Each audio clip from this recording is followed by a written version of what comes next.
Hai sahabat, kembali lagi dengan saya Nanda Syarul Anwar. Pada kesempatan kali ini kita akan membahas terkait sebuah topik yang lumayan sering dibahas oleh banyak kalangan, yaitu terkait kenakalan remaja di sekolah.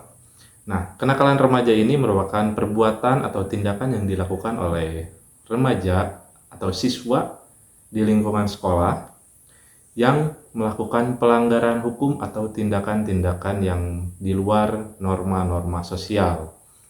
Nah, di sini terdapat dua contoh penelitian yang dilakukan di jenjang waktu yang cukup berbeda, yaitu yang pertama dilakukan pada tahun 2017 oleh Siregar, Rosmawati, dan Asyari. Kemudian yang kedua itu dilakukan pada tahun 1980 yang dilakukan oleh Elliot dan Egerton. Nah, berdasarkan dari hasil penelitian 2017 yang dilakukan oleh Siregar dan kawan-kawan, terdapat 6 jenis atau 6 tindakan yang merupakan kenakalan remaja yang terjadi pada saat itu, yaitu yang pertama adalah perkelahian antar teman.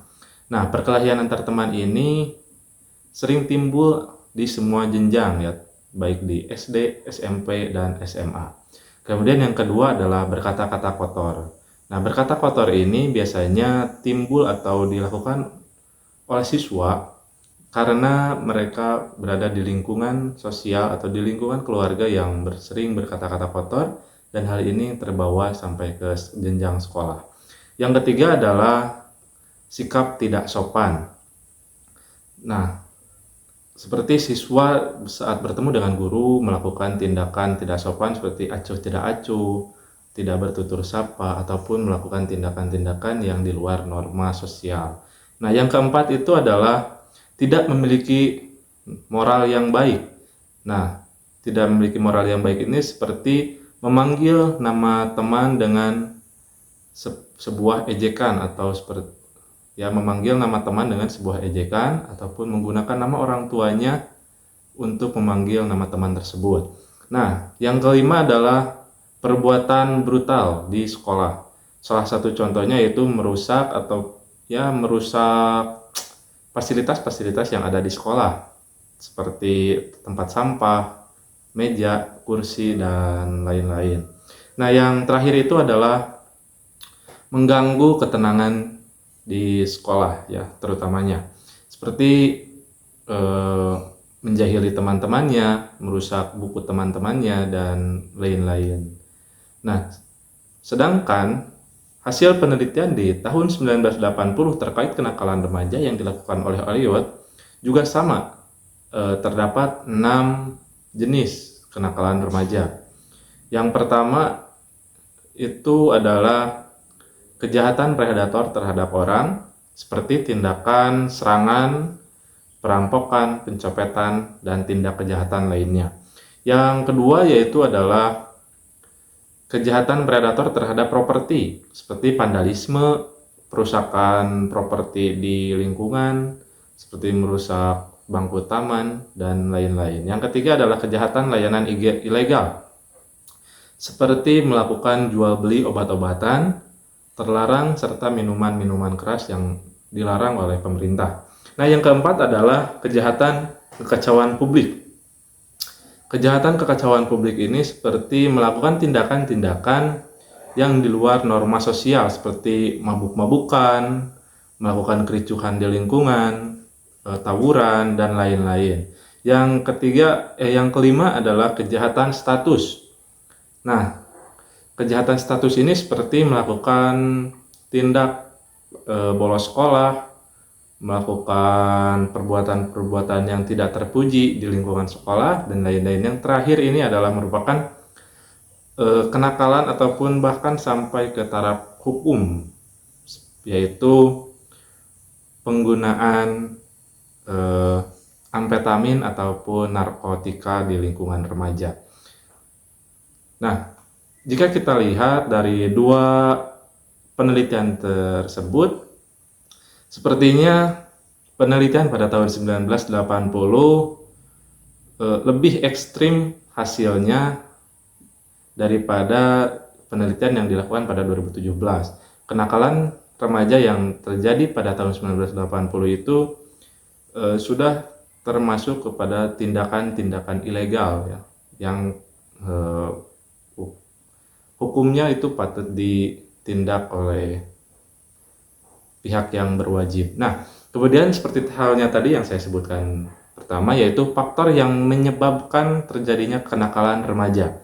Nah, faktor utama yang menjadi dasar ataupun yang menjadi faktor yang menjadi apa tuh disebutnya, yang membuat kenakalan remaja ini timbul ya. Nah, faktor yang menjadi penyebab kenakalan remaja itu yang utamanya adalah kondisi lingkungan keluarga. Nah, kondisi lingkungan keluarga ini kita dapat garis bawahi bahwa ketidakharmonisan dalam suatu keluarga merupakan kondisi yang dialami oleh suatu keluarga yang dimana keluarga tersebut mengalami disfungsi peran dan yang tidak berjalan dengan baik, sehingga gagal dalam melaksanakan kewajiban anggota keluarga dan menimbulkan permasalahan dalam keluarga. Nah, permasalahan tersebut berefek kepada anak atau remaja dalam keluarga tersebut yang menjadi cikal bakal terjadinya kenakalan remaja. Nah, krisis keluarga ini merupakan suatu kondisi kehidupan keluarga dalam keadaan yang tidak stabil, tidak terarah, dan dianggap membahayakan karena dapat membawa perubahan negatif pada struktur dan fungsi keluarga. Nah, perubahan negatif tersebutlah yang membuat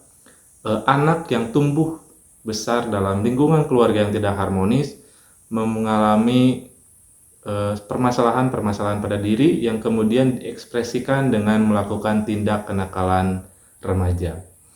Nah, disfungsi keluarga ini merupakan suatu keadaan yang terjadi pada keluarga yang kurang memenuhi tugas dan peran orang tua serta tidak menjalankan fungsi-fungsi keluarga dengan baik. Nah, peran orang tua dalam keluarga itu sangatlah penting. Nah, bila mana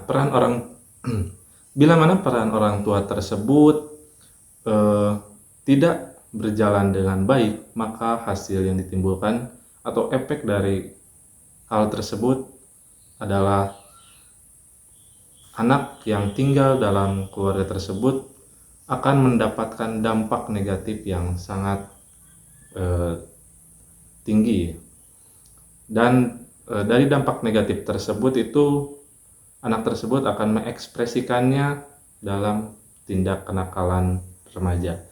Nah, dampak dari itu adalah ada dua ya yang dapat kita garis bawahi. Yang pertama itu adalah broken home atau merasa keluarga tidak utuh, dalam penggambaran keluarga yang berantakan atau tidak harmonis lagi karena adanya perselisihan, pertengkaran hingga berakhir pada perceraian dalam keluarga.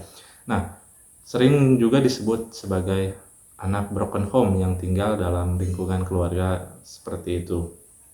Nah, dari dampak anak broken home inilah sering terjadinya atau anak-anak yang tumbuh dalam lingkungan broken home itu nantinya akan sering ataupun kebanyakan akan menimbulkan ekspresi negatif, yaitu seperti kenakalan-kenakalan remaja di sekolah. Nah, hal inilah yang menjadi salah satu permasalahan-permasalahan yang sering ataupun banyak terjadi di lingkungan sekolah, terutama dalam menghadapi remaja seperti pada tingkatan SMP dan SMA atau SMK. Tindak kenakalan remaja sering terjadi di lingkungan sekolah tersebut karena ekspresi yang timbul dari dampak keluarga yang tidak utuh atau keluarga yang tidak harmonis sering kali terpancar atau sering kali terekspresikan pada tingkatan-tingkatan SMP, SMA yang anak tersebut sudah digarisbawahi sebagai anak remaja. Ya, mungkin itu saja yang dapat saya sampaikan pada pembahasan kita kali ini. Semoga dapat bermanfaat. Saya mohon maaf apabila banyak kata-kata yang salah ataupun hal-hal yang saya ucapkan itu kurang jelas. Saya mohon maaf. Terima kasih. Assalamualaikum warahmatullahi wabarakatuh.